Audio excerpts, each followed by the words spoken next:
सपा और कांग्रेस के बीच में सीटों को लेकर जो समझौता हुआ है उसमें उत्तर प्रदेश में 63 सीटों पर तो समाजवादी पार्टी लड़ेगी और 17 सीटों पर कांग्रेस के जो उम्मीदवार हैं वो चुनाव लड़ेंगे। लेकिन एक नगीना सीट है, उसको लेकर अभी तक कोई भी घोषणा नहीं हुई है। इसके अलावा कुछ सीटें और भी हैं जहां पर भीम आर्मी और आज़ाद समाज पार्टी के जो नेता हैं वो अपनी दावेदारी कर रहे थे। हमारे साथ आज बातचीत करने के लिए भीम आर्मी के जो प्रमुख राष्ट्रीय महासचिव हैं कमल मालिया और इसके अलावा जो भीम आर्मी के जो अन्य कार्यकर्ता हैं वो यहाँ मौजूद हैं, उनसे हम यहाँ बात करेंगे। पहले कमल वाले से सवाल कर लेते हैं। 63 और 17 पर बातें हुई हैं लेकिन नगीना सीट पर तो कोई बात हुई नहीं जहाँ पर शेखर भाई चुनाव लड़ना चाह रहे हैं। सबसे पहले तो आपके चैनल के माध्यम से सभी देशवासियों को परम संत श्री गुरु रविदास जी की प्रकाश पर्व की बहुत बहुत बधाइयाँ। अभी आपने पूछा कि नगीना सीट पर बात नहीं हुई है, लेकिन हमने आपको पहले भी कहा था आपके चैनल के माध्यम से कि हमारी नगीना की तैयारी लगभग जो है 10 साल से चल रही है, क्योंकि हम लोग पिछले 10-11 साल से समाज के बीच में हैं और अपने कार्यशैली के दम पर आज हम लोगों के बीच में जा रहे हैं, क्योंकि आज पूरा देश एडवोकेट चंद्रशेखर आज़ाद जी को उनकी कार्यशैली से जानता है। नगीना के अलावा क्या और सीटें भी हैं जहाँ पर चुनाव लड़ने का मन है आपकी पार्टी का? देखिए, हमारी जो पार्टी है वो पहले भी विधानसभा चुनाव लड़ चुकी है और इसका निर्णय भीम आर्मी के संस्थापक और आज़ाद समाज पार्टी काशीराम के राष्ट्रीय अध्यक्ष एडवोकेट चंद्रशेखर आज़ाद जी और पूरी टीम लेती है। मैं तो एक छोटा सा कार्यकर्ता हूँ भीम आर्मी का।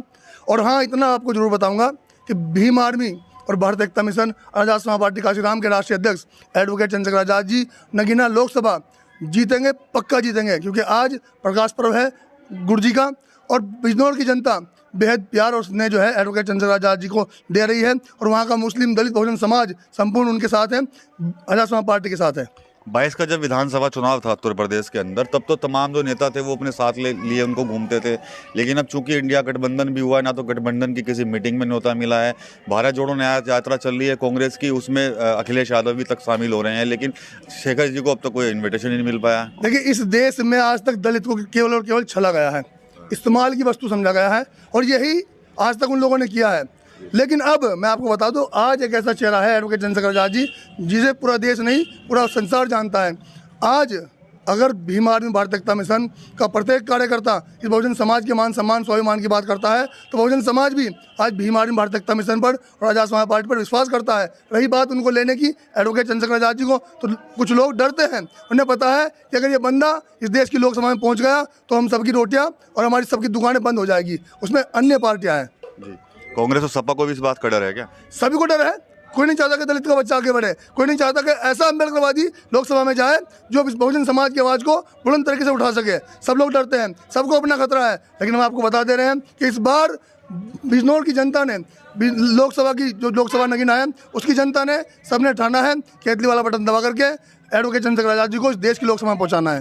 केतली भर जाएगी इस बार आपकी? पक्का बनेगी भाई साहब, क्योंकि हर आदमी की पहचान, हर संगठन की पहचान उसकी कार्यशैली है। वरना यहाँ तो वो तमाम पार्टियाँ रही है जिन्होंने इस राज्य में राज किया है, जिन्होंने अपने आप को इन बहुजन समाज का हुक्मरान बताया है। लेकिन जब इस बहुजन समाज पर लट बजता है, जब इस बहुजन समाज पर शोषण होता है, जब इस बहुजन समाज की बहन बेटों के साथ अत्याचार और क्या नाम रेप होते हैं, जब वो पार्टियाँ वो नेता कहाँ चले जाते हैं, आपको अगर कोई दिखाई देता है तो भीम आर्मी का प्रत्येक कार्यकर्ता, आज़ाद समाज पार्टी का प्रत्येक कार्यकर्ता और एडवोकेट चंद्रशेखर आज़ाद।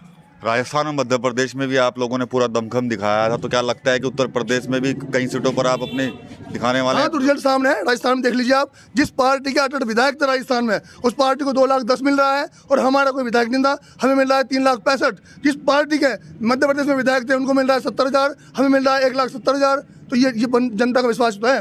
जनता आज एडवोकेट चंद्रशेखर आज़ाद जी को अपना नेता मान चुकी है और इसका रिजल्ट 2024 में आपके सबके सामने आएगा। ठीक है, और कार्यकर्ता भी उनसे बात करेंगे। क्या लगता है कि जो कांग्रेस और सपा इस वक्त पूछ नहीं रही है, तो क्या किस बात का डर है उन्हें? डर तो वो इसी बात का है, जैसे बीजेपी है ऐसे कांग्रेस है। वो 60 साल तक उन्होंने राज किया, उन्होंने हमें आगे बढ़ने नहीं दिया। लेकिन ये है कि चंद्रशेखर भाई आवाज़ उठाएंगे, हम भी उनके साथ ही हैं। जी, तो क्या लगता है नतीजे क्या रहेंगे इस बार?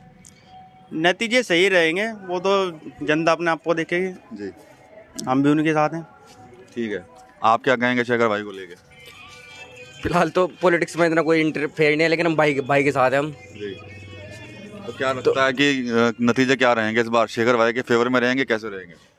उनका काम है देखो मेहनत करना, वो मेहनत कर रहे हैं बिल्कुल सही तरीके से। रिजल्ट तो गुरु महाराज जी के पास है, तो इस वजह से अपना काम करो। अगर रिजल्ट सही रहा तो अच्छी बात है जी, बिल्कुल। जी। तो अभी क्या आप उनका काम मेहनत करना है, वो अपना मेहनत बिल्कुल 100% अपना दे रहे हैं हमें, तो इसलिए रिजल्ट फिर सही मिलना चाहिए। शेखर भाई का क्या कुछ है, अभी कोई पार्टी ने कुछ तय किया और मीटिंग कब तक हो जाएगी, कब तक आप अपनी सीटों को लेकर घोषणा वगैरह कर देंगे ये सब? हमारी जो पार्टी है यहाँ वो सब बैठ करके सब तय होगा और ये तय हो चुका है। फिलहाल हमारा जो है नगीना विधानसभा टारगेट है और नगीना लोकसभा जीत करके विधानसभा बोल गया, नगीना लोकसभा जीत करके हम लोग उन ताकतों को, जिन ताकतों ने इस उत्तर प्रदेश पर राज किया, इस देश पर राज कर रहे हैं, इस बहुजन समाज को अपना गुलाम समझते हैं, उनके मुंह पर एक जोरदार तमाचा होगा और ये होगा कि एक ऐसा लीडर, एक ऐसा नेता, एक ऐसा बेटा बहुजन समाज का, जो बहुजन समाज की बात करता है, जो उनके मान सम्मान स्वाभिमान की बात करता है। और तमाम वो दल जिन्होंने इस बहुजन समाज को आज तक लूटने का काम किया, भ्रमित करने का काम किया, मैं उन तमाम दलों से कहना चाहता हूँ, आखिर कैसा डर है आपको, आखिर क्यों डरते हैं आप चंद्रशेखर आजाद जी के लोकसभा पहुँच जाने से? लेकिन अब बहुजन समाज समझ चुका है और बहुजन समाज अगर इस देश में किस पर विश्वास करता है तो है एडवोकेट चंद्रशेखर आजाद, भीम आर्मी भारतीय एकता मिशन और आजाद समाज पार्टी का श्रीराम। तो बसपा भी कहीं ना कहीं रोड अटका सकती है क्या चंद्रशेखर जी की राह में? उनका पे मोटा मैंने आपको कहा तमाम वो दल जो जिन लोगों को डर लग रहा है अपनी कुर्सी सरक जाने का, जिन लोगों को डर लग रहा है कि आज एक ऐसा नेता आ गया है जो ईमानदारी से, जो निष्ठावान तरीके से इस बहुजन समाज के मान सम्मान की लड़ाई लड़ रहा है, एक ऐसा नेता पैदा हो गया है जो मान्यवर साहब का श्रीराम जी के अधूरे सपने को पूरा करना चाहता है, जो बाबा साहब के अधूरे सपने को पूरा करना चाहता है। तो तमाम वो डर जिन्होंने आज तक बाबा साहब को केवल गुणगान किया, जिन्होंने आज तक मान्यवर साहब के नाम को केवल यूज़ किया, वो तमाम दल डर रहे हैं एडवोकेट चंद्रशेखर आजाद जी के लोकसभा पहुंच जाने से। लेकिन मैं आपके चैनल के माध्यम से एक बार फिर कहना चाहता हूं कि तमाम मेरे बहुजन समाज के लोगों, आज अगर पूरे देश में आपके मान सम्मान स्वाभिमान की लड़ाई की बात कोई करता है तो भीम आर्मी भारतीय एकता मिशन, आजाद समाज पार्टी का श्रीराम और एडवोकेट चंद्रशेखर आजाद उर्फ रावण।